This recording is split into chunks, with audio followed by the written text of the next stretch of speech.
اے شخص جنات کی کس قوم سے ہو، کس قبیلے سے ہو، یہ نہیں پوچھا کہ تم کون ہو، نہ، یہ علوم غیبیہ ہے، پردے اٹھ گئے ہیں۔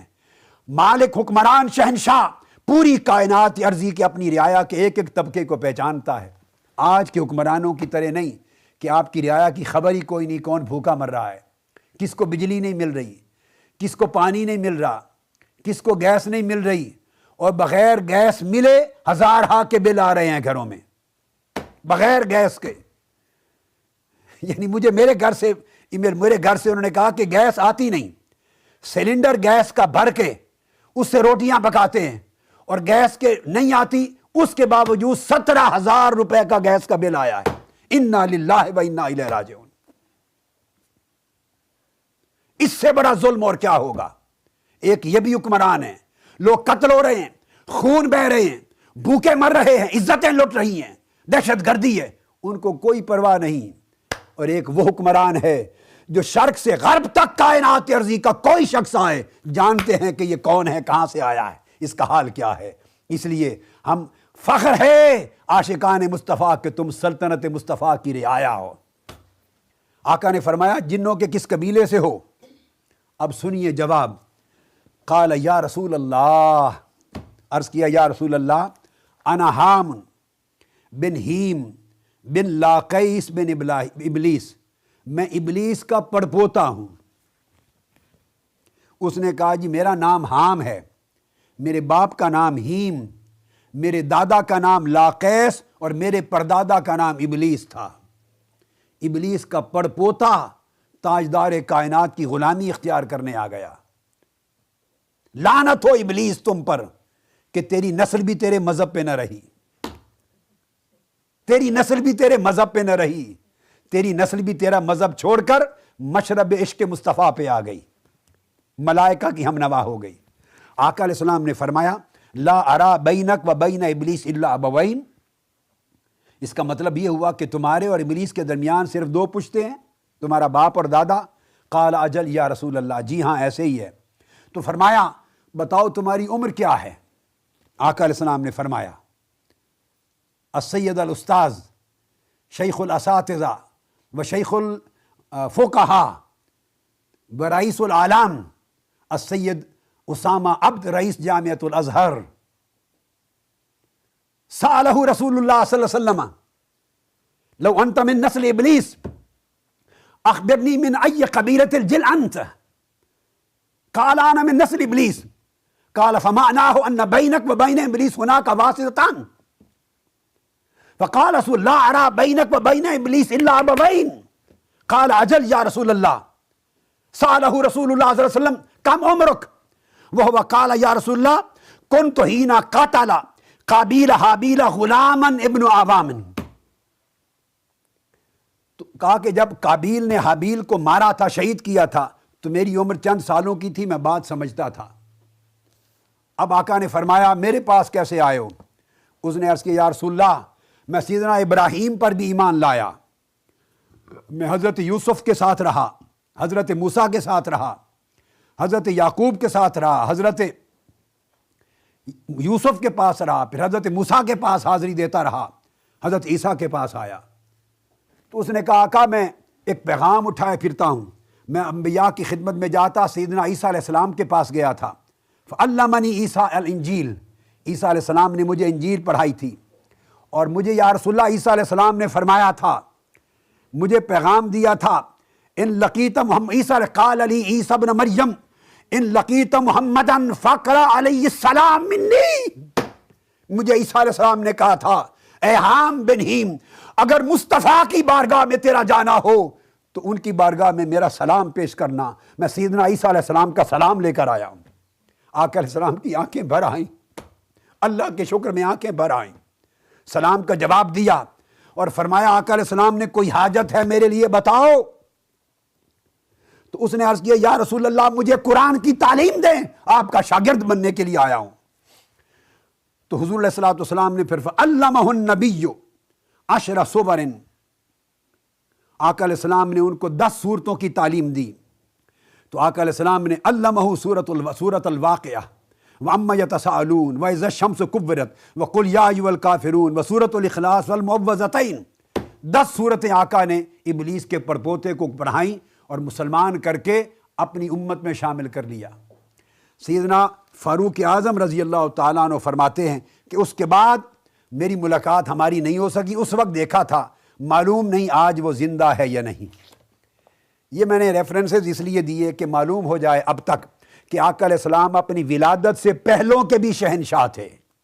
سن لیں، اپنے زمانے میں کل عالم انسانیت کے بھی شہنشاہ تھے، اور میرے آقا اپنے دور اور ما بعد قیامت تک عالم جنات کے بھی شہنشاہ ہیں، جن و انس کے بادشاہ محمد مصطفیٰ۔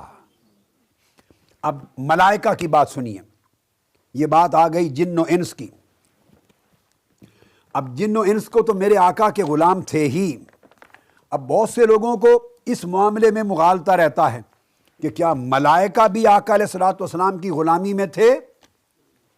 ملائکہ، ہاں، یہ بھی سنیے، اگر عاشقان مصطفیٰ حضور کی غلامی کا دم بھرتے ہیں اور عظمت کے ترانے گاتے ہیں، آؤ دیکھو کہ جن و انس ہی نہیں، عالم ملائک میں میرے مصطفیٰ کی عظمتوں کا چرچا کیا ہے، ملائکہ کی عقیدت کا عالم کیا ہے، تاکہ آپ کو اپنے پیغمبر کی شان کا علم ہو سکے، اپنے پیغمبر کی عظمت کا علم ہو سکے، تاجدار کائنات کی عظمت کا علم ہو سکے۔ ملائکہ حضور کے غلام تھے، خادم تھے، غلام تھے۔ پہلی حدیث متفق علیہ بیان کرتا ہوں، بخاری مسلم کی، حضرت سعد بن ابی وقاص روایت کرتے ہیں۔ اور صحابہ کا معمول کیا تھا؟ آپ نے تو صرف یہ سنا ہے نا آج تک کہ غزوہ بدر میں اللہ نے فرشتوں کو بھیجا تھا 5000 تک۔ غزوہ بدر میں ملائکہ آئے تھے اور آقا علیہ السلام کے لشکر میں ہو کے صحابہ کرام کے ساتھ مل کر کفار مکہ سے لڑے تھے، جنگ کی تھی، قتال کیا تھا۔ غزوہ بدر کا سنا ہے۔ آئیے آج ایک نئی بات بتاتا ہوں، بخاری اور مسلم کی متفق علیہ حدیث۔ جہاں بھی آقا علیہ السلام جاتے، جس جنگ میں، ملائکہ حضور کے پہرے دار ہوتے تھے، میرے آقا کے سیکیورٹی گارڈز ہوتے تھے۔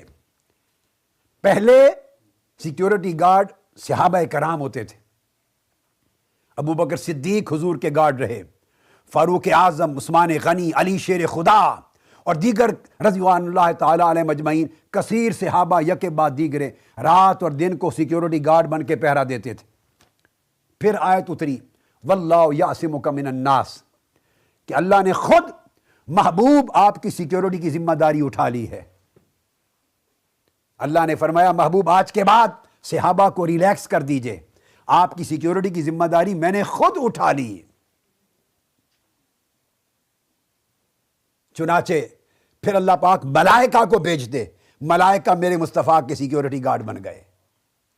سیکیورٹی کرنے والوں، جو پولیس، جو ایڈمنسٹریشن، جو ہمارے لوگ کارکن میلاد مصطفیٰ کے شرکاء کی سیکیورٹی کر رہے ہیں، یہ بھی حضور کے میلاد کی خاطر کر رہے ہیں، یہ ملائکہ کی سنت پہ عمل کر رہے ہیں، اللہ ان کو اجر عطا کرے گا۔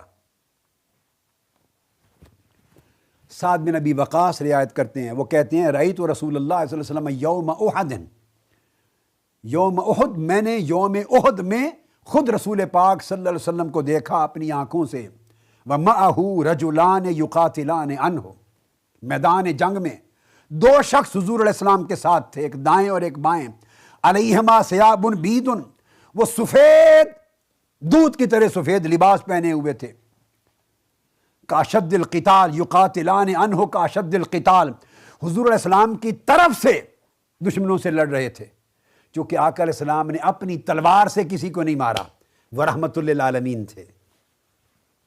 تو حضور کی جگہ تلوار 2 لوگ چلا رہے تھے سفید کپڑوں میں ملبوس، ما رأیتہما قبل ولا بعد، میں نے ان 2 خوبصورت سفید لباس میں ملبوس فوجیوں کو زندگی میں نہ کبھی پہلے دیکھا تھا نہ کبھی بعد میں، کبھی نہیں دیکھا۔ فرمایا وہ کون تھے؟ جبریل و میکائیل علیہ السلام، دائیں طرف جبرائیل امین تھے، بائیں طرف میکائیل علیہ السلام تھے، اور حضور کی جگہ تلوار اٹھا کر غزوہ احد میں جنگ کر رہے تھے۔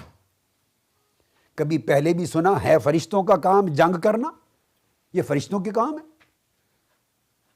لڑنا لڑانا فرشتوں کا کام ہی نہیں۔ 1,24,000 انبیاء آئے، فرشتے پرامن رہے، تلوار نہیں اٹھائی۔ فرشتوں نے کبھی تلوار نہیں اٹھائی۔ مصطفیٰ آیا، ان کے آقا آ گئے، ان کے سلطان آ گئے، شہنشاہ آ گئے، اور معلوم ہے انہوں نے تلوار نہیں چلانی۔ حضور کی جگہ فرشتے حضور کے غلام بن گئے، حضور کے سپاہی بن گئے، اور جبرائیل و میکائیل جیسے ملائکہ حضور کے ساتھ ہو کے جنگ کرتے تھے حضور کی طرف سے۔ یہ غزوہ احد کی بات۔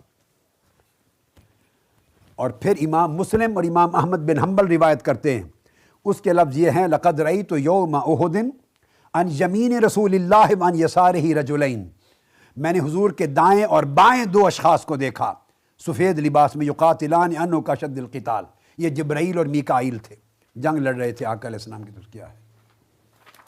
اب ایک ایمان افروز بات سنیے، آپ کے دل ٹھنڈے ہو جائیں اور دلوں میں عشق مصطفیٰ موج زن ہو جائے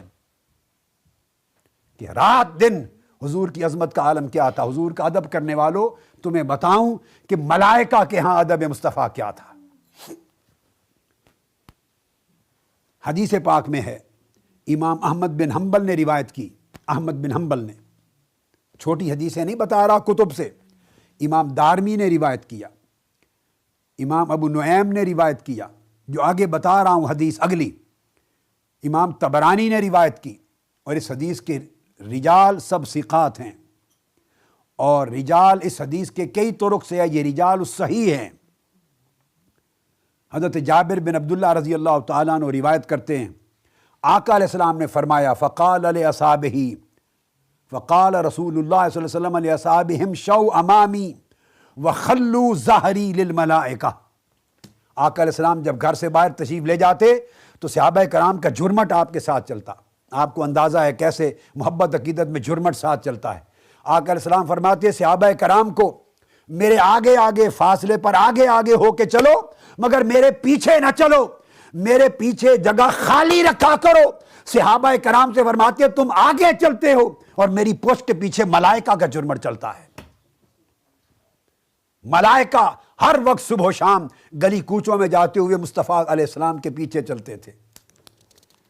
امام احمد بن حنبل اور امام ابن حبان اپنی صحیح میں پھر روایت کرتے ہیں کہ آقا علیہ السلام کا معمول صحابہ کا تھا، کان اصحاب النبی یمشون امامہ اذا خرج ویدعون ظہرہ للملائکہ۔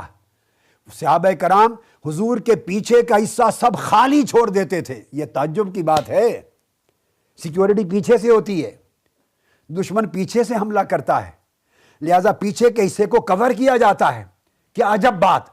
آقا کا فرمان تھا تم آگے چلا کرو اور میرے پیچھے کی فکر نہ کرو۔ میرے پیچھے جبرائیل، میکائیل، اسرافیل، اسرائیل سمیت پورے ملائکہ کا لشکر میری سیکیورٹی کے لیے چلتا ہے۔ یہ حضور کے غلام تھے۔ اور ابن ماجہ نے روایت کیا، کان النبی اذا مشى مشى اصحابہ امامہ وترک ظہرہ للملائکہ۔ کثرت کے ساتھ یہ حدیث میں آیا ہے۔ اور آقا علیہ الصلوۃ والسلام نے ایک موقع پر یہ بھی فرمایا صحابہ کرام کو کہ میرے آگے بالکل قریب ہو کے بھی نہ چلو، بھیڑ میں میرے قریب ہو کے بھی نہ چلو، میرے آگے چلو مگر فاصلہ چھوڑ کر، چونکہ میرے آگے بھی ملائکہ ہوتے ہیں۔ تو آگے پیچھے دائیں بائیں ملائکہ آقا علیہ السلام کو جھرمٹ میں لیتے، پھر ان سے آگے صحابہ چلتے اور پیچھے کثرت کے ساتھ ملائکہ کے جنود ہوتے۔ آقا علیہ السلام نے فرمایا، امام حاکم روایت کرتے ہیں، قال رسول اللہ لا تمشو بین یدی، بالکل میرے آگے نہ چلا کرو، ولا خلفی، اور نہ بالکل میرے پیچھے، فإن ھذا مقام الملائکہ، آگے پیچھے جو قریب کی جگہ ہے یہ ملائکہ کے چلنے کی جگہ ہے، مجھے جھرمٹ میں لے کے چلتے ہیں۔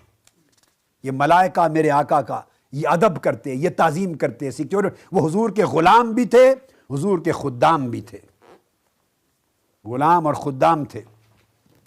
اور پھر صرف معاملہ یہاں تک نہیں ہے، اور حدیث پاک میں ہے کہ کثیر تعداد میں ملائکہ ہیں، کثیر تعداد میں، جو اللہ تبارک و تعالیٰ نے مقرر کر رکھے ہیں حضور علیہ الصلوۃ والسلام کی امت کے لیے۔ وہ شرق سے غرب تک ایک ایک گلی، ایک ایک کوچے میں حضور کے غلاموں کے لیے چلتے رہتے ہیں، اور جہاں کوئی ایک شخص مصطفیٰ پہ درود و سلام بھیجتا ہے، اسی گلی میں متعین فرشتہ میرے مصطفیٰ کا درود امتی سے لے کے مصطفیٰ کو پہنچا دیتا ہے۔ اور پھر آقا علیہ السلام اس کے سلام کا جواب دیتے ہیں اور ساتھ فرشتے بھی جواب دیتے ہیں، تو حضور کے درود و سلام پر پہنچانے پر بھی متعین ہے اور واپس جواب دینے پر بھی متعین ہے۔ پوری نوکری ہے ملائکہ کی تاجدار کائنات کے لیے۔ ابو ہریرہ رضی اللہ تعالیٰ عنہ حدیث کے راوی ہیں، امام طبرانی اور امام ابو نعیم نے روایت کیا، فرمایا ما من مسلم یسلم علی فی شرق ولا فی غرب، مشرق سے لے کے مغرب تک کوئی ایک مسلمان ایسا نہیں جو مجھ پہ درود و سلام پڑھے۔ یہاں لفظ بولا یسلم علیہ، جو حضور پر سلام پڑھے۔ آقا علیہ السلام نے ہمیشہ صلات کا بیان الگ کیا، سلام کا بیان الگ کیا۔ کوئی مسلمان ایسا نہیں جو مجھ پہ سلام پڑھے مشرق سے مغرب تک، الا انا و ملائکۃ ربی نرد علیہ السلام، میں اور اللہ کے ملائکہ اس کو سلام کا جواب دیتے ہیں۔ تو آقا علیہ السلام کی بارگاہ میں پڑھے گئے سلام کا جواب دینے کے لیے ملائکہ متعین ہیں۔ ذرا دیکھتے آئیے۔ پھر آقا علیہ السلام نے فرمایا کوئی شخص کائنات میں زمین میں کسی جگہ مجھ پہ درود پڑھتا ہے تو درود پڑھنے کے جواب میں اللہ رب العزت نے فرمایا ما علی الارض من مسلم یصلی علی مرۃ واحدا، اللہ پاک نے فرمایا الا صلیت انا و ملائکتی علیہ عشرا، فرمایا انہ اتانی جبریل آنفا عن ربہ تعالی، فرمایا ابھی جبرائیل آئے ہیں، انہوں نے اب مجھے بتایا یا رسول اللہ، اللہ پاک نے فرمایا ہے روئے زمین کا کوئی مسلمان جب آپ پہ ایک درود پڑھتا ہے تو اس درود کے جواب میں بھی اس بندے پر 10 بار درود پڑھتا ہوں اور میرے فرشتے بھی اس شخص پر 10 بار درود پڑھتے ہیں۔ اور جب درود پڑھو تو آقا نے فرمایا ساتھ میری آل اہل بیت پر بھی درود پڑھو۔ تو گویا ہر بار رسول اور آل رسول پر جب درود پڑھا جاتا ہے تو ہر بار 10 مرتبہ خدا کا درود بھی اور مصطفیٰ کا بھی اور ملائکہ کا بھی 10 بار درود مصطفیٰ اور آل رسول پر پڑھا جاتا ہے۔ اور آقا علیہ السلام نے فرمایا اللہ نے پوری دنیا میں ملائکہ مقرر کر رکھے ہیں، تمہارا درود و سلام جہاں بھی پڑھتے ہو فإن صلاتکم تبلغنی حیث ما کنتم، تمہارا درود خود پہنچتا ہے میرے کانوں تک۔ ان صلاتکم تبلغنی، صلات کا فاعل تبلغنی کا فاعل صلات ہے، درود و سلام خود پہنچتا ہے۔ فإن صلاتکم وسلامکم یبلغنی اینما کنتم، تمہارے درود و سلام ڈائریکٹلی مجھے پہنچتے ہیں۔ یہ تو آقا علیہ السلام کی سماعت ہے، مگر چونکہ شہنشاہ ہیں، بادشاہ ہیں، اس وجہ سے اللہ پاک نے آپ کی شان کی عظمت کو اجاگر کرنے کے لیے ملائکہ کو الگ سے مقرر کر رکھا ہے۔ درود و سلام ڈائریکٹ بھی پہنچتا ہے اور ملائکہ بھی مقرر ہیں روئے زمین پر بھی اور قبر مصطفیٰ کے ارد گرد بھی، روز گنبد خضرا کے گرد بھی، جو آقا علیہ السلام کر ہر امتی کا سلام پہنچاتے ہیں۔ عمار بن یاسر روایت کرتے ہیں رضی اللہ تعالیٰ عنہ، اس کو امام طبرانی نے، امام حیثمی نے اور امام منذری نے روایت کیا۔ فرماتے ہیں کہ آقا علیہ السلام نے فرمایا ان للہ تبارک و تعالی ملکن، اللہ پاک کا ایک فرشتہ ہے، اور کئی اور روایات میں ہے کہ کئی ملائکہ ہیں، اعطاہ اسماء الخلائق فہو قائم علی قبری اذا مت، اس فرشتے کو غلام بنا کر میرے مزار پہ کھڑا کر دیا جائے گا۔ فلیس احد یصلی علی صلاۃ، کوئی مسلمان بھی جب مجھ پر ایک درود پڑھے گا الا قال یا محمد صلی علیک فلان ابن فلان، فلاں شخص فلاں کا بیٹا اس نے آپ پر درود و سلام بھیجا۔ اور ایک حدیث ہے معجم کبیر میں امام طبرانی روایت کرتے ہیں، وہ بھی حضرت عمار بن یاسر سے، اس میں وہ فرشتے حضور کو عرض کرتے ہیں یا محمد صلی اللہ علیہ وسلم صلی علیک فلان ابن فلان کذا و کذا، یا رسول اللہ گوشہ درود میں لوگ بیٹھے درود پڑھ رہے ہیں، لاہور منہاج القرآن کے مرکز پر، کراچی، لاہور، استنبول، مصر، قاہرہ، جامعہ الازہر، شام، اردن، بیت المقدس، قضا و قضا فی مشارق الارض و مغاربہا، حضور کے امتی یا رسول اللہ سلام درود پڑھ رہے ہیں اور فرشتہ کہتا ہے فلاں ابن فلاں، فلاں کا بیٹا، فلاں کا پوتا، اس طرح ان صیغوں کے ساتھ آقا آپ کی بارگاہ میں درود و سلام بھیج رہا ہے۔ تو ملائکہ حضور کی نوکری پر متعین ہے۔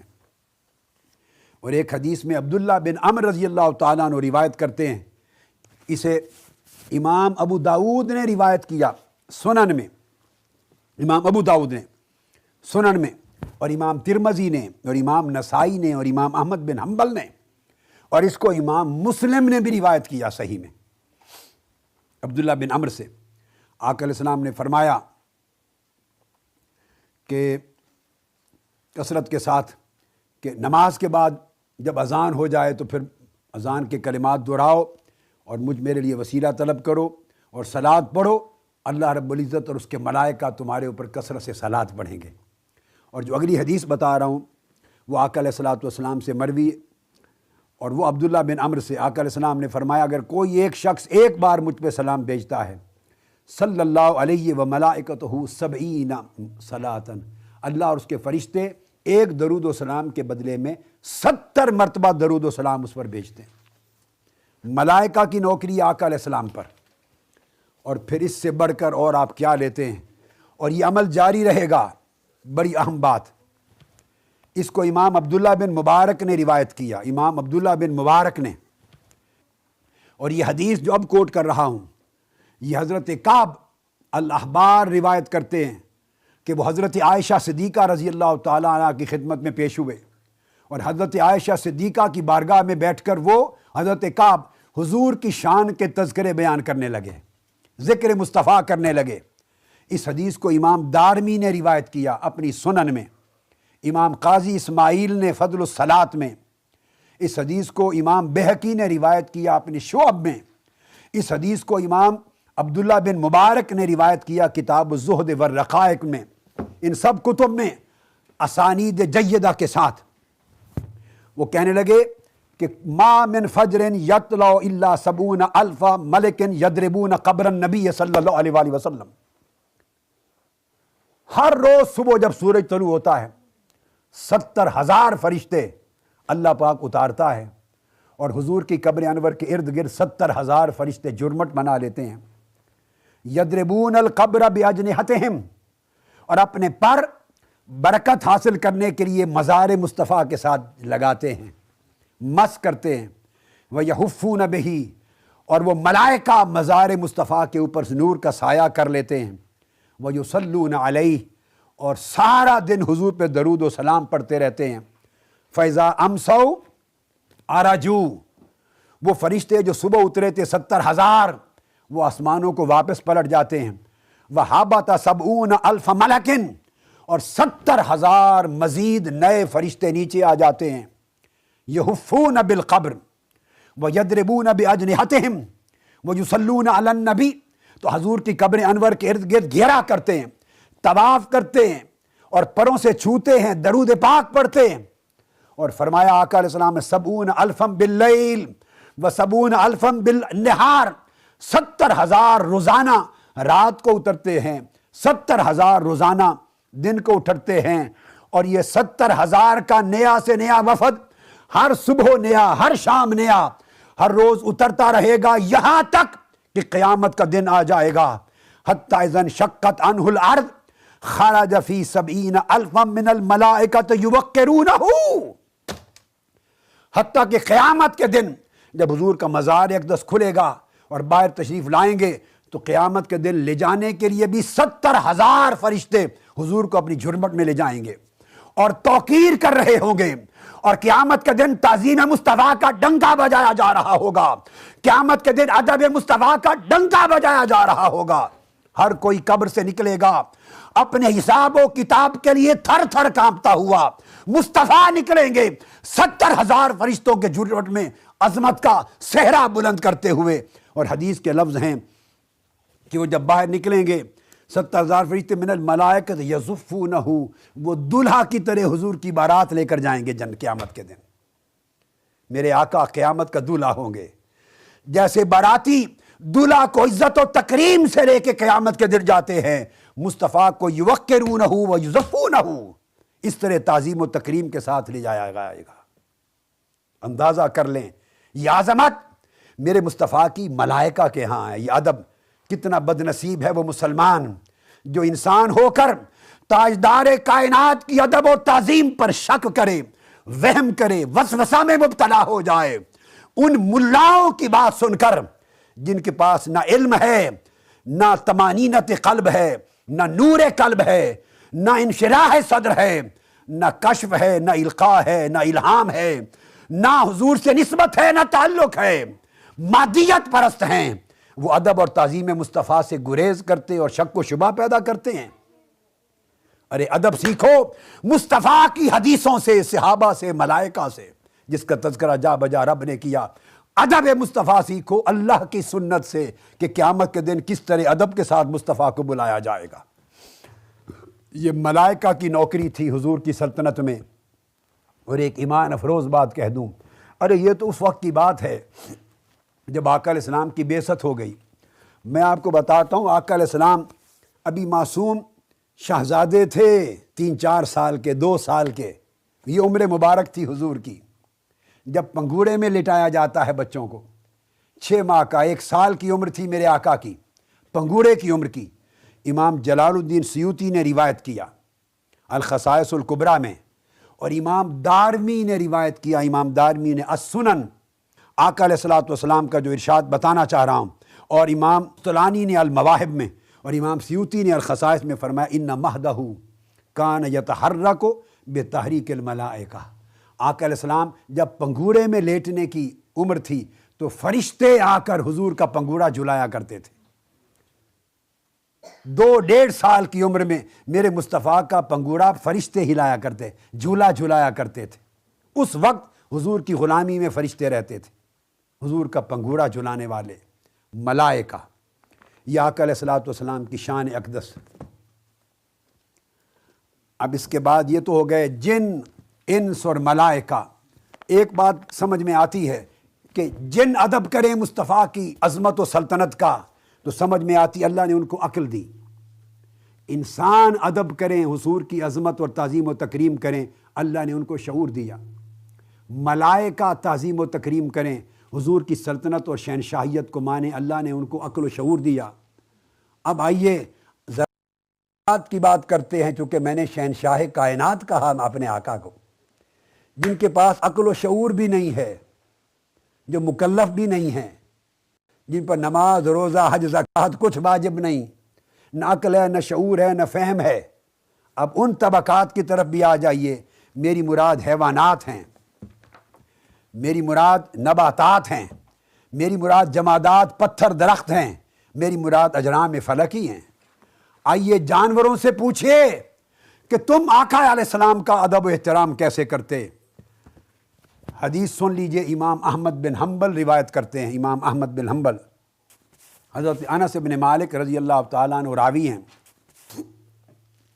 امام احمد بن حنبل کی روایت مسند میں، امام دارمی نے بھی، امام طبرانی نے بھی روایت کیا، اور اس کے اسناد حسن ہیں، اور حافظ ابن کثیر نے شمائل میں روایت کیا، اور امام ابو نعیم نے دلائل میں روایت کیا، امام بہقی نے دلائل میں روایت کیا، اور امام ابن ابی شیبہ نے روایت کیا، اور امام طبرانی نے روایت کیا۔ الغرض کوئی طویل لسٹ ہے، کل ائمہ حدیث اپنی اپنی اسانید کے ساتھ درجنوں کی تعداد میں یہ واقعات نقل کرتے ہیں۔ میں 1-2 نمونے کے لیے کوٹ کر رہا ہوں احادیث صحیحہ سے۔ انس بن مالک کی روایت مسند احمد بن حنبل اور دارمی سے کہ انصاریوں کا ایک گھر تھا مدینہ پاک میں، ان کا اونٹ پاگل ہو گیا۔ یہ بات بڑی اہم ہے، ان کا اونٹ پاگل ہو گیا۔ 2 باتیں ذہن میں رکھ لیں۔ ایک اونٹ ہے، وہ ایک محاورہ مشہور ہے پاکستان میں، کہتے ہیں اونٹ رے اونٹ تیری کون سی کل سیدھی، کہتے ہیں کہ اونٹ رے اونٹ تیری کون سی کل سیدھی، بے اونٹ کو کہتے ہیں کہ تمہاری کون سی بات سیدھی ہے، تمہاری کون سی بات میں شعور ہے، اونٹ۔ اور پھر اونٹ بھی پاگل، اس اونٹ کی نہ کل نہ عقل، پاگل ہو گیا، اور ہر ایک کو کاٹنے کے لیے دوڑتا تھا۔ اب وہ انصاری آقا علیہ السلام کی بارگاہ میں آ گئے۔ اب یہ حضور کی سلطنت کی باتیں ہیں۔ میں پوچھتا ہوں سید اسامہ العبد صاحب رئیس ہیں جامعۃ الازہر، مصر میں قاہرہ میں کسی کا اونٹ پاگل ہو جائے تو آپ کے پاس آتے ہیں ٹھیک کروانے کے لیے؟ آئیں گے؟ کہ آپ جامعۃ الازہر کے رئیس سے ہمارے اونٹ کو ٹھیک کر دیں. آپ کہیں گے بھی میں علم کا استاد ہوں, اونٹوں کا معاملہ میں کیا جانوں. اب عقیدہ دیکھیے, انصاری آقا علیہ السلام کی بارگاہ میں آ گئے. آج کے یا رسول ہمارا اونٹ پاگل ہو گیا ہے, کاٹتا ہے, دوڑتا ہے, ہر شخص پر حملہ کرتا ہے, آپ تشریف لائیے اور اس کو ٹھیک کر دیجئے. یہ عقیدے تھے صحابہ کے. ان کو پتہ تھا کہ اونٹ اور جانور بھی مصطفیٰ کے غلام ہیں. آقا علیہ السلام چل پڑے. جب ان کے گھر گئے تو اندر داخل ہونے لگے. اونٹ جہاں جس حویلی میں تھا, فمشن نبی نحوہ فقالت الانصار یا نبی اللہ انہ قد صار مثل الکلب الکلب وإنا نخاف علیک صولتہ. یا رسول اللہ آپ اکیلے اندر داخل ہو گئے, یہ تو پاگل ہے اونٹ, حملہ کر دے گا, آپ کو تکلیف پہنچائے گا. یا رسول اللہ اس طرح سامنے نہ جائیں. اب قربان جائیں, میرے آقا کی جواب سنیے. فرمایا قال لیس علی منہ باس فلما نظر الجمل الی رسول اللہ اقبل نحوہ حتی خر ساجدا بین یدیہ. آقا نے فرمایا اونٹ مجھے کچھ نہیں کہتا. جب آقا سامنے گئے اور اونٹ کی نظر پڑی, وہ دوڑا اور گھٹنوں کے بل بیٹھ کر میرے مصطفیٰ کے قدموں کے سامنے سجدہ ریز ہو گیا. سجدہ ریز ہو گیا, اونٹ سجدہ ریز ہو گیا. اب میں سلطنت کی بات کر رہا تھا کہ حکمرانی ہے, سلطانی ہے میرے آقا کی. میرے آقا نے اس پر دم نہیں کیا. ہمارے ساتھ ایسا معاملہ ہو جائے نا تو ہم تو دم ہی کر سکتے ہیں, اور کیا کریں گے. دعا کریں گے, دم کریں گے.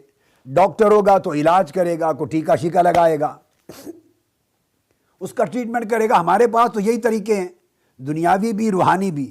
قربان جائیں, بادشاہوں کے طریقے یہ نہیں ہوتے. جو مالک ہوتے ہیں, شہنشاہ, سلطان. آقا نے دم نہیں کیا. حدیث پڑھ لیجئے, میرے سامنے حدیث ہے.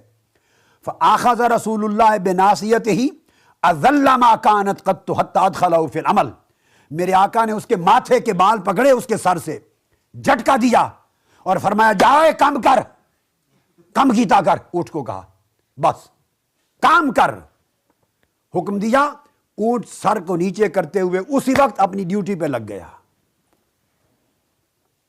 میرے آقا نے فرمایا جا کم کر, ڈیوٹی پہ لگ گیا. صحابہ کرام دنگ رہ گئے منظر دیکھ کر. اب وہ بول اٹھے یا رسول اللہ ھذہ بہیمۃ لا تعقل تسجد لک. ارے قربان جائیں, اس وقت کے پاگل اونٹ بھی مصطفیٰ کی شان کو پہچانتے تھے. اور آج ہم مذہبی لوگ کئی علم دین کا نام لینے والے, قرآن و حدیث کی بات کرنے والے انسان ہو کر مصطفیٰ کی شان کو نہیں پہچانتے. ارے ہم پاگل اونٹوں سے بھی گئے گزرے ہو گئے, اتنا حیا بھی نہ رہا جو پاگل اونٹوں اور جانوروں کا حیا تھا. تو صحابہ کرام بول اٹھے یا رسول اللہ یہ بے عقل اونٹ, جانور آپ کو سجدہ کرتے ہیں, جانور سجدہ کرتے ہیں. وَنَحْنُ نَعْقِلُ فَنَحْنُ أَحَقُّ أَن نَّسْجُدَ لَكَ. آقا اونٹ سجدہ کرتا ہے, اجازت دے ابو بکر عمر عثمان و علی, ہم صحابہ بھی سجدہ کیا کریں میرے آقا آپ کو. اس پر آقا نے جواب دیا لا یصلح لأحد ان یسجد لأحد. نہیں, میری امت میں سجدہ اللہ کے سوا ہر ایک کے لیے حرام ہے. کوئی شخص کسی دوسرے کو سجدہ نہیں کر سکتا, منع فرما دی. سجدہ کوئی کسی کو نہیں کر سکتا. اب یہی بات ام المومنین حضرت عائشہ صدیقہ نے روایت کی کہ صحابہ نے پوچھا یا رسول اللہ, ایک اور روایت ہے تسجد لک البہائم والشجر فنحن احق ان نسجد لک. عائشہ صدیقہ رضی اللہ تعالیٰ عنہ بیان کرتی ہیں, روایت ہے امام احمد بن حنبل کی کہ یا رسول اللہ شجر و حجر اور حیوانات آپ کو سجدہ کرتے ہیں, ہمیں کیوں روک رکھا, اجازت دیں ہم بھی سجدہ کیا کریں. میرے آقا نے فرمایا نہیں, کسی ایک شخص کو دوسرے کو سجدہ کرنے کی اجازت نہیں. میں تعظیم میں بھی سجدہ کرنا میری امت اور شریعت میں حرام کر دیا گیا ہے. اور میرے آقا کو ایک اور واقعہ, اس پر سجدہ کیا دو اونٹوں نے, اور جب سجدہ کیا تو آقا علیہ الصلوۃ والسلام سے صحابہ نے پوچھا یا رسول اللہ یہ پہچانتے ہیں آپ کو کہ انہوں نے بھی سجدہ کیا؟ اب میرے آقا نے جواب دیا ثم التفت الى الناس فقال انه ليس شيء بين السماء والارض الا يعلم اني رسول اللہ. فرمایا زمین و آسمان کی کل کائنات میں ہر شے مجھے پہچانتی ہے کہ میں اللہ کا محبوب رسول ہوں. اگر کوئی نہیں پہچانتا تو وہ بدبخت جن اور بدبخت انسان، بد عقیدہ جن اور بد عقیدہ انسان نہیں پہچانتا، باقی ساری کائنات کا ہر فرد جانتا پہچانتا ہے کہ میں کون ہوں. اور پھر میں نے جو عرض کیا کہ آقا علیہ السلام کی شان سلطان اور بادشاہ کی ہے. سجدہ کرنا ایک بات، اگر اونٹوں جانوروں پر کوئی ظلم کرتا مالک تو مصطفیٰ کی بارگاہ میں آ کے گڑ گڑاتے رو پڑتے. جانور بھی اپنی بارگاہ، حضور کی بارگاہ میں اپنی درخواست لے کر آتے، جانتے تھے کہ سب کے شہنشاہ میرے آقا ہیں. حدیث پاک میں عبداللہ بن جعفر رضی اللہ تعالیٰ عنہ روایت کرتے ہیں، سنن ابی داؤد اور مسند امام احمد بن حنبل میں روایت ہے، حدیث صحیح. قال فدخل حائطا لرجل من الانصار فاذا جمل فلما رأى النبي صلی اللہ علیہ وسلم حن وزرفت عیناہ. آقا علیہ السلام ایک حویلی میں گئے، وہاں کسی کا اونٹ تھا. اس اونٹ نے جب آقا علیہ السلام کو دیکھا، وہ دوڑ کے آقا کی بارگاہ میں آیا، رونے لگ گیا دھاڑے مار کر، اور اس کی آنکھوں سے آنسو برسنے لگ گئے. ہائے ہائے ہائے ہائے، اونٹ رونے لگ گیا، آنسو برسنے لگ گئے. فَأَتَاهُ النَّبِيُّ صلی اللہ علیہ وآلہ وسلم فَمَاسَحَ ظِفْرَهُ فَسَكَتَ. حضور نے اس کے ماتھے سر پہ پیار اور شفقت کا ہاتھ پھیرا، جیسے بچوں پر ہاتھ پھیرتے ہیں پیار کا، اور وہ سسکیاں لے کے اونٹ چپ کر گیا. آقا نے فرمایا وہ اس دا مالک کتھے؟ مالک آ گیا. یا رسول اللہ ایک جوان میں اس کا مالک ہوں. میرے آقا نے فرمایا تمہیں شرم نہیں آتی؟ تم اس سے زیادتی کرتے ہو. اس نے مجھے شکایت کی ہے تمہاری کہ تم اس سے کام زیادہ لیتے ہو اور کھانا تھوڑا دیتے ہو. تو میرے آقا زبانیں بھی جانتے ہیں اونٹوں کی. اس نے شکایت کی ہے بھوکا رکھتے ہو اور کام زیادہ لیتے ہو، اس کے ساتھ نرمی کیا کرو. یہ آقا علیہ السلام. اور امام ابو نعیم کے الفاظ ہیں فلما رآہ البعیر جرجرا ووضع جرانہ. وہ دھاڑے مار کے رو پڑا اور اپنی پیشانی میرے آقا کی بارگاہ میں رکھ دی اور رو پڑا، آنسو نکل آئے. یہ تاجدار کائنات صلی اللہ تعالیٰ علیہ وآلہ وسلم کی شان ہے اونٹوں کی. اب ذرا ایک بکری کا قصہ بھی سن لیں، پتہ چل جائے کہ کل طبقات مخلوق کے حیوانات میں سے سب حضور کی غلامی اور شہنشاہی میرے آیا میں ہیں. حدیث پاک ہے، حضرت انس بن مالک حدیث کے راوی ہیں.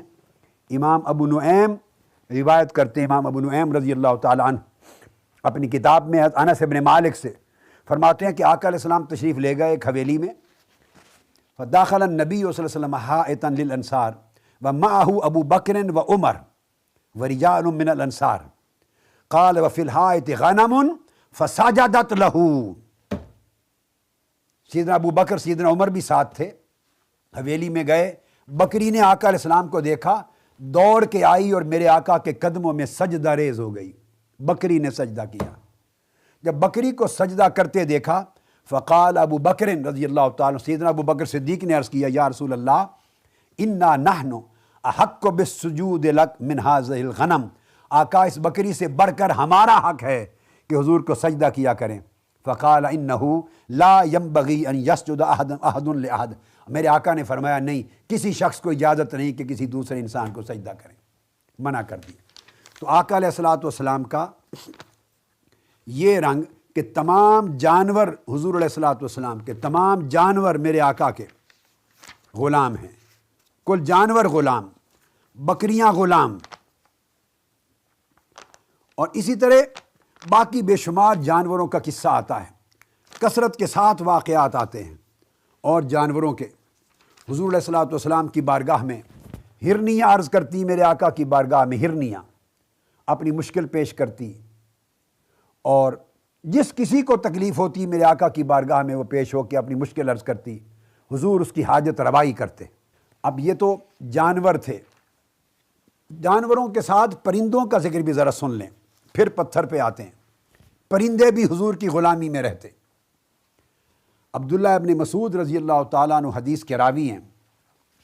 عبداللہ ابن مسعود فرماتے ہیں کہ ہم سفر میں تھے تو کوئی چڑیا یا کبوتری تھی، اس کے 2 بچے ہم میں سے کسی نے اٹھا لیے، تو وہ چڑیا روتی ہوئی چیختی ہوئی آقا علیہ السلام کی بارگاہ میں آ گئی اور حضور کے سر انور کے اوپر چکر لگا کے رونے لگی۔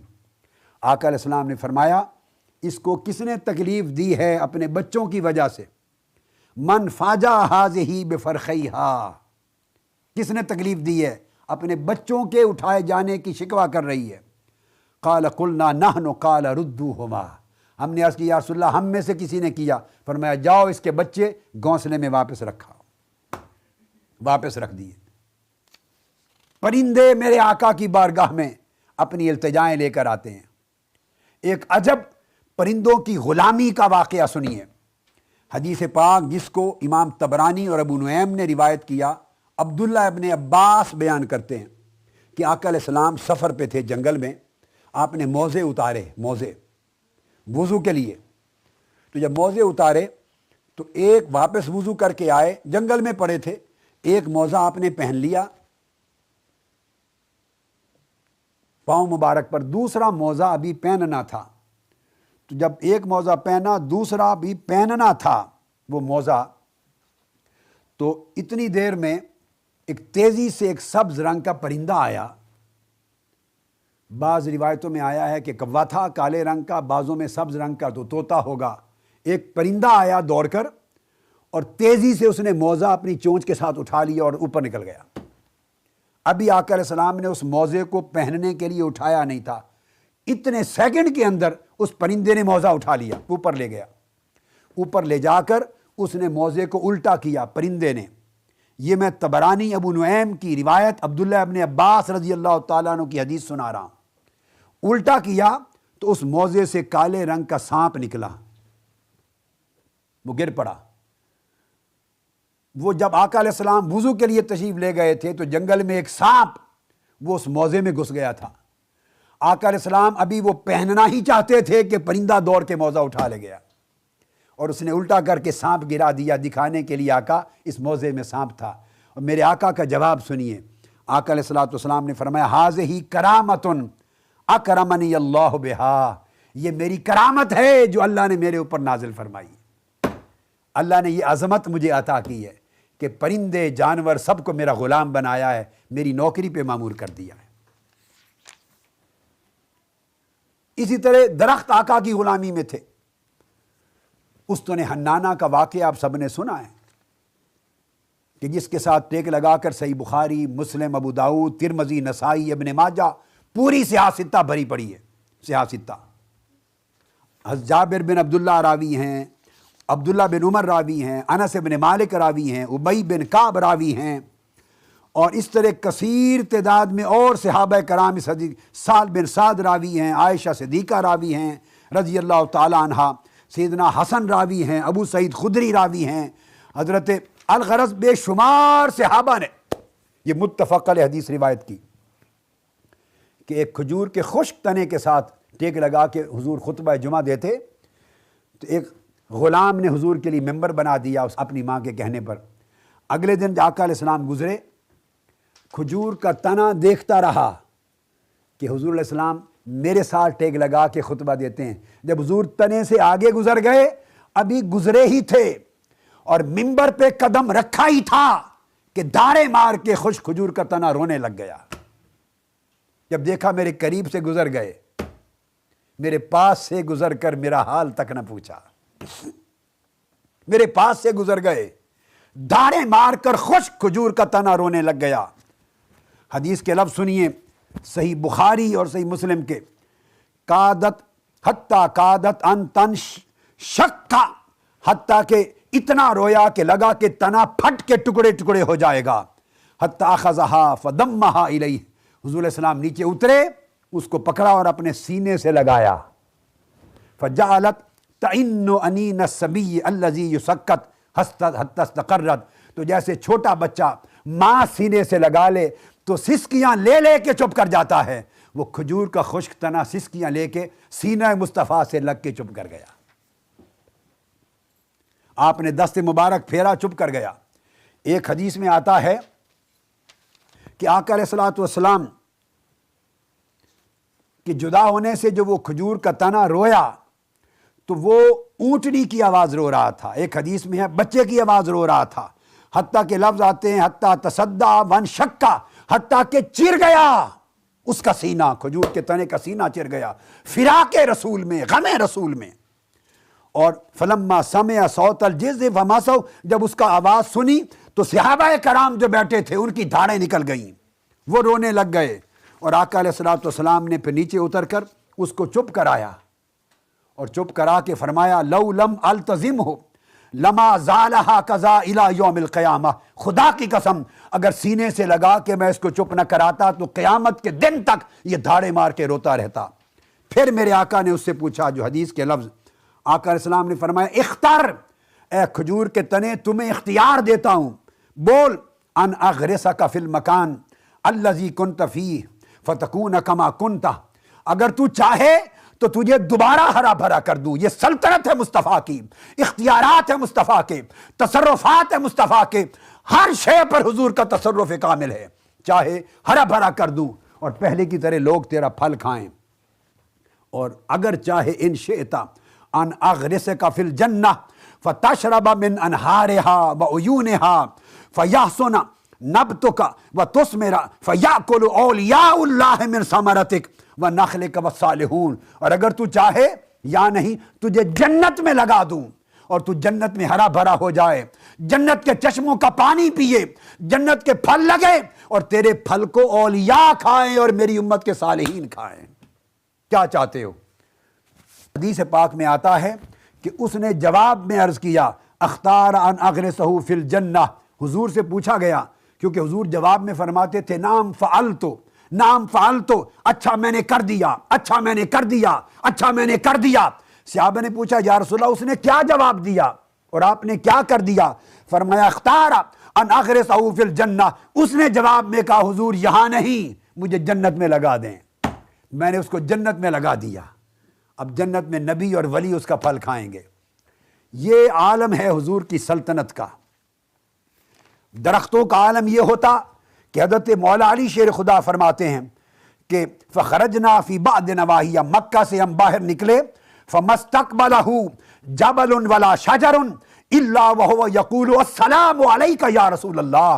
خدا کی قسم، صحیح ترمذی میں، دارمی میں، حاکم میں حدیث صحیح ہے، فرماتے ہیں جس درخت کے پاس سے گزرتے، جس پہاڑ کے پاس سے گزرتے، جس پتھر کے پاس سے گزرتے، ہر شجر و حجر بآواز بلند حضور پہ سلام پڑھتا تھا، ہر شے آقا کی غلامی میں تھی۔ ارے یہ تو زمانہ بعثت ہے، ابھی حضور کی عمر 9 سال تھی، 9 سال کے معصوم بچے تھے، اپنے چچا حضرت ابو طالب کے ساتھ شام کے ملک میں گئے تھے، اور جب اس بحیرہ راہب کے پاس پہنچے تو اس وقت 9 سال کی عمر میں ہر درخت اور ہر پتھر حضور کو سجدہ کرتا تھا۔ جامع ترمذی میں حدیث صحیح ہے لم یبق شجر ولا حجر الا خر ساجدا، کہ کوئی درخت کوئی پتھر ایسا نہ تھا جس کے پاس سے حضور گزرتے اور وہ درخت اور پتھر حضور کو سجدہ نہ کرتے۔ یہ ترمذی شریف کی حدیث جو میں نے آپ کو بیان کی، اس کو روایت کیا کتاب المناقب حدیث نمبر 3620، مصنف ابن ابی شیبہ، ابن حبان، اصبہانی، طبری اور کل کتب حدیث میں یہ حدیث آقا علیہ السلام کے فضائل میں آئی۔ تو آقا علیہ السلام کا عالم یہ تھا۔ تو درخت، حضور علیہ السلام جنگلوں میں جاتے رفع حاجت کے لیے، ایک صحابی سے کہا کہ جا دیکھو کوئی درخت ہیں جن کی اوڑ میں پردہ بن جائے اور میں رفع حاجت کے لیے بیٹھ جاؤں۔ یہ واقعات درجنوں ہیں، درجنوں واقعات ہیں طرح طرح کے، میں ایک ایمان افروز سنا رہا ہوں۔ امام ابو نعیم کی روایت اور دیگر کتب حدیث سے صحابی گئے، واپس آئے، فرمایا یا رسول اللہ چٹیل میدان ہے، کوئی درخت دور نہیں۔ کبھی تو ایسا ہوا کہ 2 درخت کھڑے تھے، فرمایا صحابی کو جاؤ انہیں حکم دو کہ مصطفیٰ کا حکم ہے آ کے مل جاؤ اور پردہ بنا لو میرے بیٹھنے کا۔ تو درخت زمین کا سینہ چیر کر آ کے مل جاتے، اور بعد میں فرماتے واپس چلے جاؤ تو درخت واپس چلے جاتے۔ اور ایک حدیث کا واقعہ، ایسے واقعات درجنوں میرے آقا کی بارگاہ میں ہوتے۔ صحابہ نے کہا یا رسول اللہ کوئی بڑا درخت بھی نہیں۔ فرمایا کوئی پتھر ہیں؟ عرض کی یا رسول اللہ چھوٹی چھوٹی ڈھیریاں بکھرے ہوئے پتھر ہیں، کوئی شے نہیں۔ میرے آقا نے فرمایا جاؤ وہ چھوٹے چھوٹی جو جھاڑیاں ہیں، جھاڑیاں ان سے کہو، اور چھوٹے چھوٹے بکھرے ہوئے پتھر ان سے کہو کہ مصطفیٰ کا حکم ہے سارے اطراف سے ساری جھاڑیاں مل کر ایک دوسرے پر چڑھ کر میرا پردہ بنا دو، اور پتھروں سے کہو چل کر آ کے دیوار بنا دو تاکہ چاروں طرف میرا باتھ روم بن جائے، واش روم بن جائے۔ جھاڑیاں زمین کے سینے سے نکل کر چیرتی ہوئی آ کر ایک دوسرے پر چڑھ گئیں، دیوار بن گئی، پتھر اچھل اچھل کے آئے، دیوار بن گئی۔ میرے آقا نے رفع حاجت کی، واپس آ کے فرمایا ان پتھروں کو اور جھاڑیوں کو کہو واپس اپنی جگہوں پہ چلے جائیں۔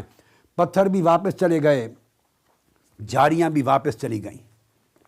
میرے آقا علیہ الصلوۃ والسلام کی عظمت کا عالم یہ ہوتا کہ ملائکہ، جنات، جانور، نباتات، جمادات، اجرام فلکی، چاند کو اشارہ کیا، دو ٹکڑے ہو گیا۔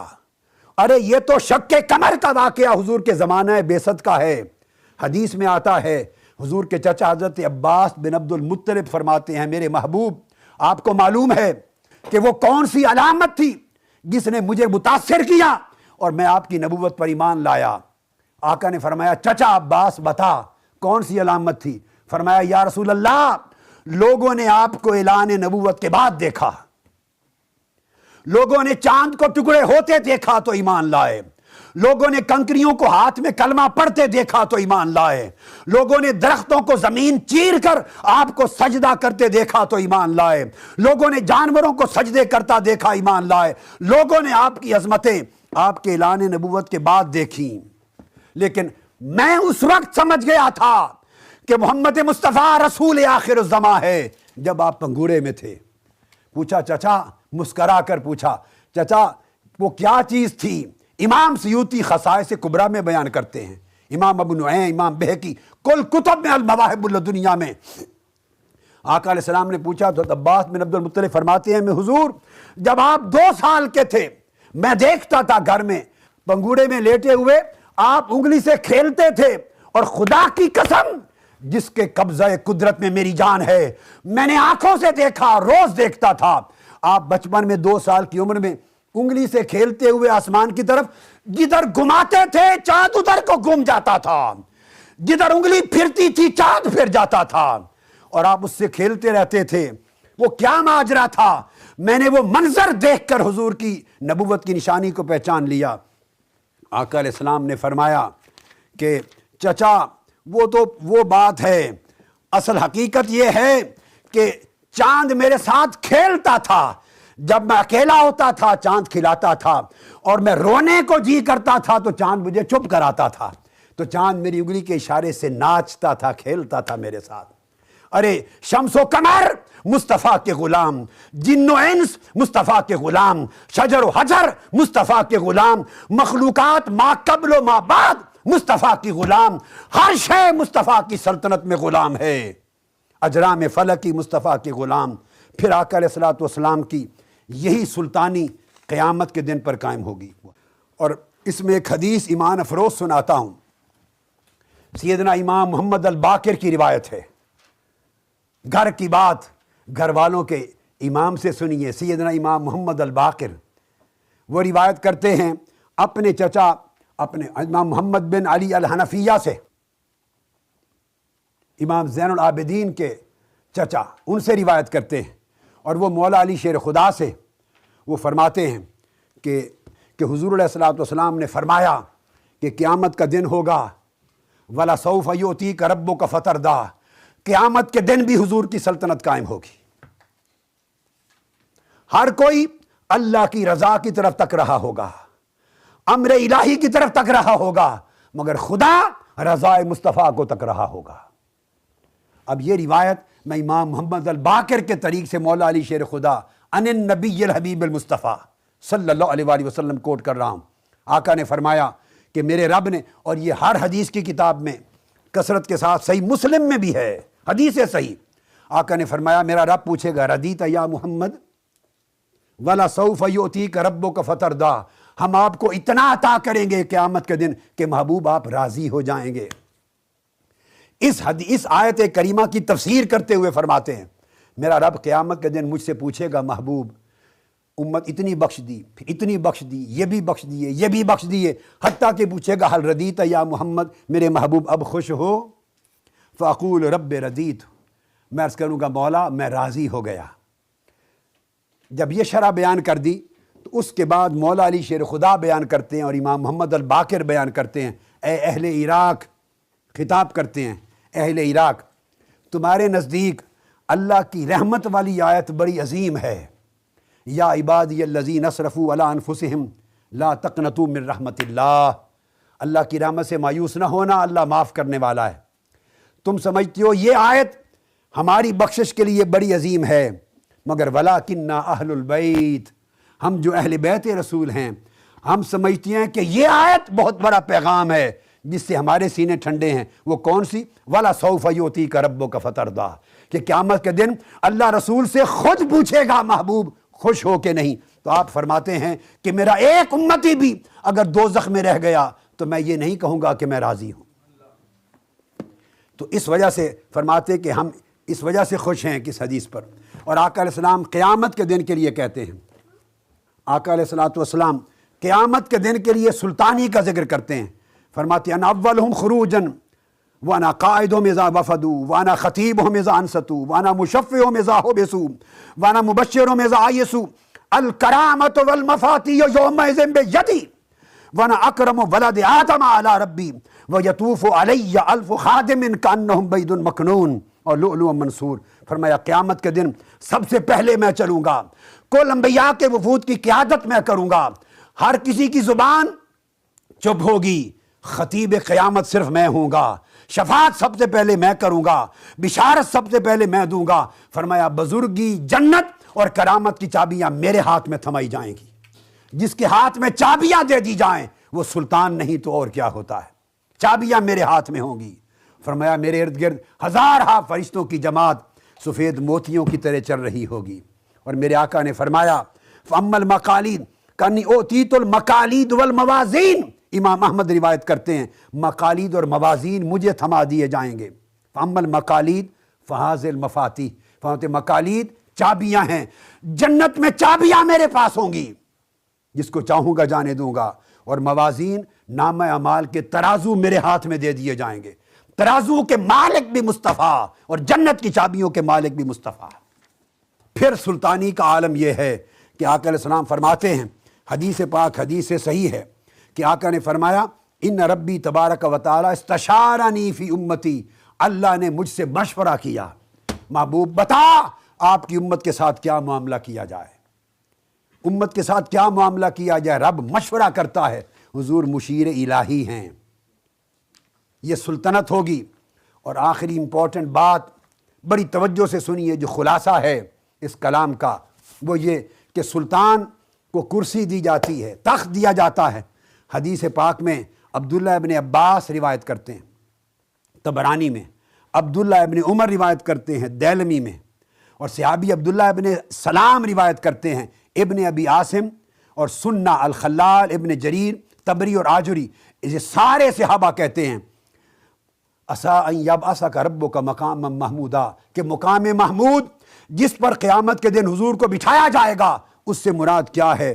فرماتے ہیں هو الکرسی فاقعد بین یدی اللہ علی کرسیہ، قیامت کے دن عرش پر جب اللہ کی کرسی لگ جائے گی اور اللہ پاک اپنی شان کے لائق جلوہ افروز ہوگا تو اپنی کرسی کے ساتھ ایک کرسی الگ لگوائے گا، اور مصطفیٰ کو قیامت کے دن عرش پر اللہ اپنی کرسی کے ساتھ کرسی پر بٹھائے گا۔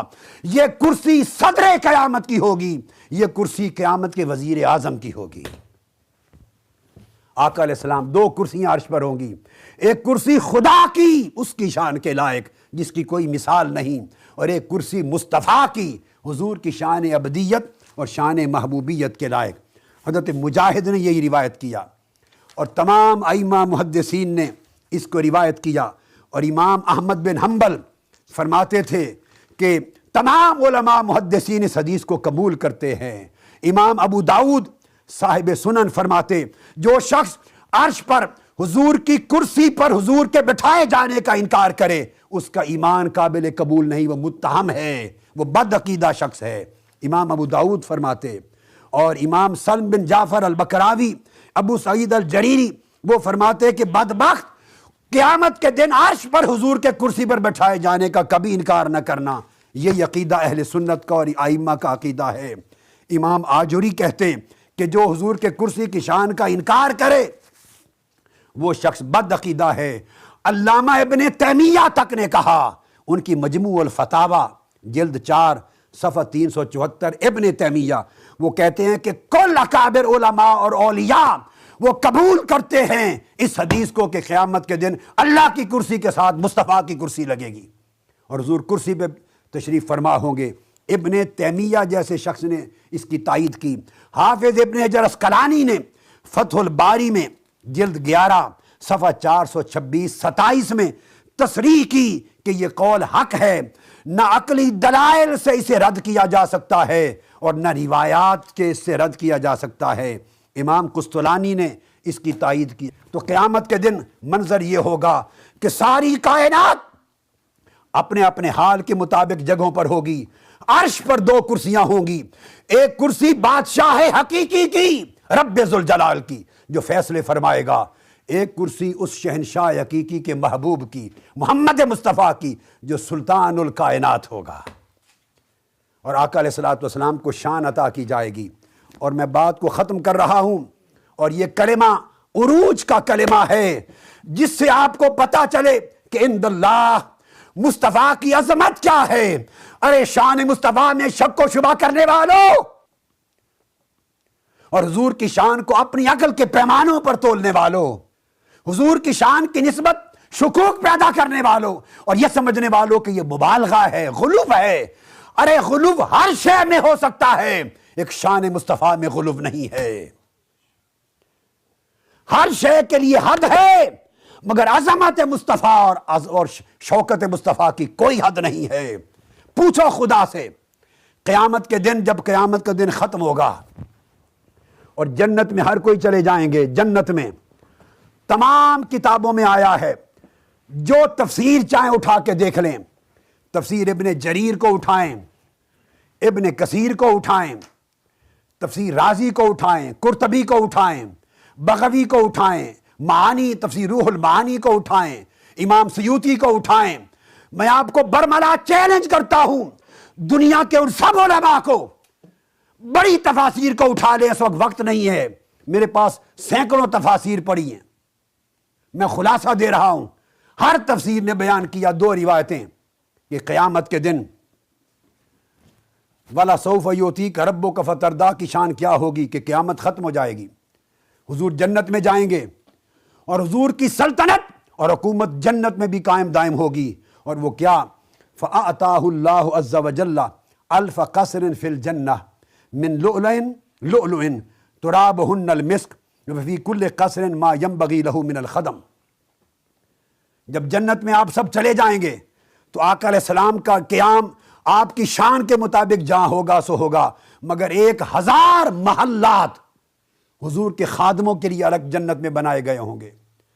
صرف میرے آقا کے نوکر، میرے آقا کے خدام اور غلام، ان کے لیے 1000 محلات جنت میں ہوں گے، اور وہ جنت کے موتیوں کے ساتھ بنے ہوئے ہوں گے، اور مٹی کا گارا مسک کا کستوری کا ہوگا۔ 1000 جنت کے نوری محل میرے آقا کے نوکروں اور غلاموں کے لیے ہوں گے۔ یہ تو کل کتابوں میں آیا، جو میں نے آج کو کہا کہ 100 کتبیں تفسیر اٹھا لے تو ہر جگہ آپ کو ملے گی، مگر میں حوالے 2 تفسیروں کے اس وقت دینا چاہتا ہوں، 2 غور سے سن لیجئے، بڑی توجہ سے پلے باندھ لیجئے۔ ایک امام واحدی النیشا پوری، جن کا زمانہ وفات 468 ہجری ہے، 468، آج سے 1100-1200 سال پہلے امام واحدی، جو نزول قرآن کے اصول تفسیر اور اصول نزول اسباب نزول کے امام ہیں۔ کل ائمہ محدثین اسباب نزول ان سے لیتے ہیں، وہ امام واحدی الوسیط، ان کی جلد 4 تفسیر الوسیط اور اس کا صفحہ 509، وہ روایت جو لائے ہیں وَلَسَوْفَ يُعْطِيكَ رَبُّكَ فَتَرْضَىٰ، وہ فرماتے ہیں کہ 1000 محل نہیں ہوں گے، 1000 محلات حضور کے نوکروں خادموں کے لیے تو ہر امام تفسیر، ہر مفسر لایا ہے، مگر یہ الگ لائے ہیں، یہ 1000 کی نہیں۔ ان کے الفاظ پر سناتا ہوں، الوسیط صفحہ 509 جلد 4 فرماتے ہیں فَأَعْطَاهُ اللَّهُ أَلْفَ قَصْرٍ فی کل قصر ما ینبغی لہ من الخدم، کہ آقا علیہ السلام کے صرف نوکروں اور غلاموں کے لیے 10 لاکھ محلات جنت میں تیار کیے گئے. 10 لاکھ محلات، 1 million places, 1 million places just for the workers of Holy Prophet صلی اللہ علیہ وآلہ وسلم. فأخرج الامام الواحدی یا شیخ الاسامہ العبد اعظمک اللہ وعزک اللہ، اخرج الامام واحدی صاحب اسباب النزول فی تفسیر الوسیط فی الجلد الرابع صفحہ 509 صفحہ، هو يقول تحت تفسیر ولا سوف يؤتيك ربك فترضى وقال فآتاه الله ألف قصر في الجنة لخدام رسول الله صلی اللہ علیہ وآلہ وسلم وفي كل قصر ما ينبغي له من الخدم. ورواه هذا الشيء الامام الطبراني في الكبير والاوسط، المعجم الكبير والاوسط، ورواه الحيثمي في مجمع الزوائد في كتاب التفسير، ورواه الحاكم في المستدرك في كتاب التفسير، وقال هذا حديث صحيح الاسناد. وهكذا روى نفس الحديث الحافظ ابن كثير في تفسيره، هو قال ألف قصر، 10 لاکھ محلات میرے آقا کے غلاموں کے لیے جنت میں تیار ہوں گے. ارے خدا کی قسم، آپ نے شہنشاہ روم کو بھی دیکھا، آپ نے قیصر روم بھی دیکھا، آپ نے کسریٰ ایران بھی دیکھا، آپ نے نجاشی حبشہ بھی دیکھا، آپ نے امریکہ کے بادشاہ بھی دیکھے، آپ نے رشیا کا دور بھی دیکھا، آپ نے برطانیہ کا بھی دیکھا، دنیا کے شہنشاہ دیکھے. ارے کوئی حاکم، کوئی بادشاہ، کوئی شہنشاہ، خدا کی قسم، ارے منہاج القرآن والو، ارے عاشقان رسول، ارے غلامان رسول، حضور کی عظمت میں شک کرنے والوں کو بتا دو. ارے مشائخ اور علماء، کوئی بادشاہ دنیا کا ایسا دیکھا جس کے غلاموں اور نوکروں کے لیے صرف 10 لاکھ محل تیار کیے گئے ہوں؟ ملکہ برطانیہ، ایک دور تک کہتے تھے برطانیہ عظمیٰ کہ اس کی 9 آبادیات میں سورج غروب نہیں ہوتا. رشیا کا ایک زمانہ تھا، پوری آدھی دنیا سے زیادہ حکمرانی تھی. امریکہ بہت بڑا supreme power of the world ہے. بڑے بڑے زمانہ قدیم میں سکندر اعظم کو دیکھا، شہنشاہ روم اور کسریٰ ایران کو دیکھا، ابرہہ کو دیکھا، مگر آج کے دن تک کوئی بادشاہ ایسا نہ پڑھا نہ سنا کہ جس کے نوکروں اور خادموں کے لیے 10 لاکھ محل ہوں. اس کی اپنے محل کی شان کیا ہوگی؟ اس لیے میں کہتا ہوں کہ سلطنت مصطفیٰ جیسی کوئی سلطنت نہ اول تھی نہ آخر ہے. حضور سلطان ہیں، میرے آقا بادشاہ ہیں، میرے آقا شہنشاہ ہیں، میرے آقا حاکم کل ہیں، میرے آقا خدا کے نائب ہیں. ہوا نائب اللہ تعالی، ہوا نائب اللہ تعالی علی الارض وعلی السماء فی زمانہ من قبل و زمانہ من بعد، من بدء الخلق الى آخر الخلق. هو نائب اللہ تعالی وجنوب عنہ سلطنتہ ومملکتہ وبلادہ وہیبتہ وقدرتہ وقوتہ.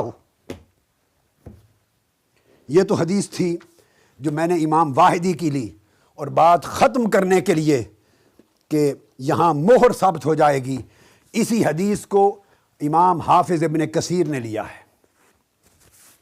حافظ ابن کثیر جو علامہ ابن تیمیہ کے شاگرد، جس کو سعودی عرب میں، عرب دنیا میں، عالم عرب و عجم میں ہر جگہ سند کے طور پہ پڑھایا جاتا ہے.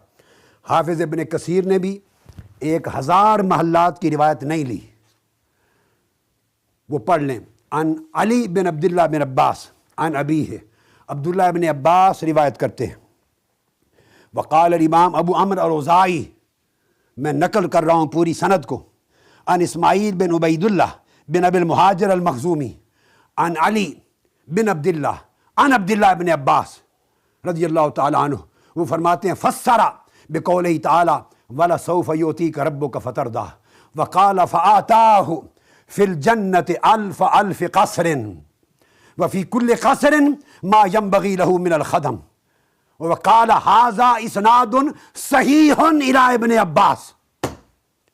هذا ما قال الحافظ ابن کثیر، هذا اسناد صحیح الى ابن عباس. کہتے ہیں عبداللہ ابن عباس تک اس حدیث کی سند صحیح ہے، کہتے ہیں کہ جنت میں حضور کی سلطنت ایسے آشکار ہوگی کہ 10 لاکھ محلات میرے آقا کے غلاموں اور نوکروں کو دیے جائیں گے۔ ارے آپ اندازہ کر لیں، جس شہنشاہ کے غلاموں نوکروں کے محلات 10 لاکھ ہوں، اس کی اپنی عظمت کا عالم کیا ہوگا۔ تو میرا پیغام یہ ہے، لوگو دنیا کی شہنشاہی میں کچھ نہیں، لات مار دو، مادیت میں کچھ نہیں ہے، ساری عزتیں میرے مصطفیٰ کے قدموں میں آ جانے میں ہیں، ساری عظمتیں مصطفیٰ کی غلامی میں آ جانے میں ہیں، ساری کرامتیں مصطفیٰ کے عشق و محبت میں ہیں، اور ساری تمکنتیں مصطفیٰ کی اطاعت و اتباع میں ہیں۔ آج کی رات لاکھوں کی تعداد میں حضور کا میلاد سنا، اور ذکر میلاد رسول میں حضور کی سلطانی کا ذکر سنا، شہنشاہی کا ذکر سنا، حضور کی مملکت کا ذکر سنا، ابتدائے کائنات سے جنت تک کے زمانے پر محیط حضور کی حکومت کا ذکر سنا۔ ارے آپ چاہتے ہیں کہ ان 10 لاکھ محلات میں جس میں حضور کے نوکر رہیں گے کہ آپ بھی ان نوکروں میں شامل ہو جائیں؟ ہاتھ اٹھا کے بتائیں، ہاتھ اٹھائیے۔ کیا نہیں چاہتے کہ ان نوکروں میں ہمارا نام بھی شامل ہو جائے؟ حضور کے خدام میں، غلاموں میں، اگر حضور کے غلاموں میں اپنا نام شامل کرنا ہے تو آج سے زندگی کو بدلنے کا عزم کیجئے، عشق مصطفیٰ کی شمع جلا لیجئے، محبت مصطفیٰ کے چراغ روشن کر لیجئے۔ تحریک منہاج القرآن نے عشق و محبت رسول کے دبے ہوئے چنگاریوں میں ہوا دے کر پھر ان کو شعلہ جوالا بنا دیا ہے۔ بعض لوگ نادان اپنے پیٹ کی پوجا کی وجہ سے، کم علمی کی وجہ سے، مقدر کی بدبختی کی وجہ سے، حسد اور عداوت کی وجہ سے تحریک منہاج القرآن کی ان کاوشوں کو دبانا چاہتے اور گرد و غبار کا کیچڑ اچھالنا چاہتے ہیں۔ ارے خدا کا خوف کریں اور سوچیں، اگر اس زمانے میں تحریک منہاج القرآن نہ ہوتی تو پاکستان میں عقیدہ عشق مصطفیٰ کا حال کیا ہو چکا ہوتا۔ ہے کوئی تحریک، کوئی جماعت، کوئی تنظیم جو عشق مصطفیٰ کو زندہ کرنے کے لیے اور عظمت مصطفیٰ اور ادب مصطفیٰ اور نسبت مصطفیٰ کے عقیدے کو جلا دینے کے لیے یہ منظر دنیا کے آج مادی دور میں دکھا دے؟ یہ کیا ہے؟ یہ میری کرامت نہیں ہے، یہ طاہر القادری کی کرامت نہیں ہے، نہیں ہے، میں صفائی پیش کرتا ہوں، میرا کچھ نہیں، یہ تحریک منہاج القرآن والوں کا کچھ نہیں۔ میں مبارک دیتا ہوں تحریک منہاج القرآن کے کارکنان کو کہ میں ذاتی طور پہ موجود نہیں، لاکھوں کروڑوں شرکاء کو، میں خود وہاں موجود نہیں، کاش میں آپ کے اندر ہوتا۔ میں ترستا ہوں کہ آپ کے سامنے بیٹھ کر مصطفیٰ کے مکھڑے کی باتیں کرتا، آپ کے اندر سٹیج پر بیٹھ کر حضور کے کنڈل والی زلفوں کی باتیں کرتا، حضور کے عشق کی باتیں کرتا، حضور کے تذکرے کرتا، آپ سنتے میں سناتا، اور اس طرح مردہ دلوں میں حضور کی محبت کا نور بھڑکاتا، اور حضور کی اس نسبت اطاعت اور اتباع اور سنت اور سیرت کا پیغام دیتا۔ مگر حالات ہیں، مجبوریاں ہیں، میں دور ہوں، مگر دور ہو کے بھی آپ کے اندر ہوں۔ میرا پیغام یہ ہے کہ تحریک منہاج القرآن کے دامن سے وابستہ ہو جاؤ، یہ راستہ ہے گنبد خضرا کی طرف لے جانے کا۔ منہاج القرآن رسول نما تحریک ہے، عشق رسول کو زندہ کرنے والی تحریک ہے، محبت رسول کو اجاگر کرنے والی تحریک ہے، امت کو حضور کی غلامی کی راہ پہ ڈال دینے والی تحریک ہے۔ میلاد مناؤ، 2 مہینے گھر گھر میلاد مصطفیٰ مناؤ، میرا پیغام، گلی گلی میں مناؤ، کوچا کوچا میں مناؤ، کریا کریا مناؤ، ایک ایک چوک میں مناؤ، چراغاں کرو، ہر طرف میرے مصطفیٰ کے عشق اور حضور کی نعتوں اور عظمتوں کے ترانے گاؤ، تاکہ پورے ملک میں دہشت گردی اور بد امنی کی لعنت ختم ہو اور حضور کے میلاد کی برکت سے اس ملک میں امن آ جائے۔ یہ ملک مصر کو بھی امن عطا کر دے اللہ پاک حضور کے میلاد کے صدقے، یہ اللہ پاک افغانستان کو بھی امن عطا کر دے اللہ حضور کے میلاد کے صدقے، کشمیر کو بھی امن عطا کر دے حضور کے میلاد کے صدقے، عراق کو بھی امن عطا کر دے، ملک شام کو بھی امن عطا کر دے، پورے عالم اسلام کو امن عطا کر دے، عالم انسانیت کو، مشرق و مغرب میں ایسٹرن ویسٹرن ورلڈ کو اللہ امن عطا کر دے، اور انتہا پسندی کا راستہ چھوڑ دو۔ حضور کی محبت اور اتباع اور حضور کی اسوہ اور سیرت انتہا پسندی کی سیرت نہیں، اعتدال کا راستہ، وسطیہ کا راستہ، اعتدال کا راستہ، وسطیہ کا راستہ، اعتدال کا راستہ، وسطیہ کا راستہ، ماڈریشن کا راستہ، ٹالرنس کا راستہ، بردرہڈ کا راستہ، بھائی چارے کا راستہ، رحمت کا راستہ، محبت کا راستہ، مودت کا راستہ، برداشت کا راستہ، امن کا راستہ، آشتی کا راستہ، دوستی کا راستہ۔ یہ دین اسلام کی تعلیم اور میرے آقا کی سیرت ہے، یہ میلاد کا پیغام ہے۔ اور اٹھو، ہر طرف تعلیم محمدی کے امن کے چراغ، محبت کے چراغ، برداشت اور اخلاق حسنہ کے چراغ جلاتے چلے جاؤ۔